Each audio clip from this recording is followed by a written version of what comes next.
சீர்காழி அருகே பூம்புகாரில் பெண் பவுன்சர்களின் பாதுகாப்புடன் வன்னியர் சங்கம் சார்பில் தொடங்கியிருக்கக்கூடிய மகளிர் மாநாட்டுக்கு பாமக நிறுவனர் ராமதாஸ் வந்திருக்கிறார்.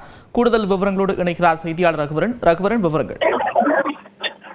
வன்னியர் சங்கம் சார்பாக பூம்புகாரில் மகளிர் மாநாடானது நடைபெறுகிறது. இந்த மாநாட்டின் தலைமை தாங்கி பாமக நிறுவன தலைவர் ராமதாஸ் அவர்கள் தலைமை தாங்கி இருக்கிறார். தற்போது மாநாடு மேடைக்கு ராமதாஸ் அவர்கள் குடும்பத்துடன் வந்திருக்கிறார். குறிப்பாக அவரது மனைவி மற்றும் அவரது மூத்த மகள் காந்திமதியுடன் அவர் வருகை தந்திருக்கிறார். கடந்த 20 ஆண்டுகளில் அன்புமணி இல்லாமல் ஒரு நிகழ்வு பாமகவில் ஒரு பெரிய மாநாடானது நடைபெறுகிறது என்றால் இந்த மாநாடாக இருக்கும். குறிப்பாக வன்னியர் சங்கம் சார்பாக 2 மாநாடுகள் நடத்தப்படும். அது வன்னிய இளைஞர்கள் முழுநிலவு மாநாடு மற்றும் மகளிர் மாநாடு. கடந்த 15 ஆண்டுகளாக இந்த மாநாடு நடைபெறாமல் இருந்த நிலையில் தற்போது இந்த மாநாடு தொடங்கி இருக்கிறது. குறிப்பாக இந்த அன்புமணி மற்றும் ராமதாஸ் என்று பாமகவில் 2 அணிகளாக பிரிந்து செயல்படக்கூடிய நிலையில் தற்போது இந்த வன்னியர் சங்கம் சார்பாக நடத்தக்கூடிய இந்த மாநாட்டிற்கு ராமதாஸ் அவர்கள் வந்திருக்கிறார்கள்.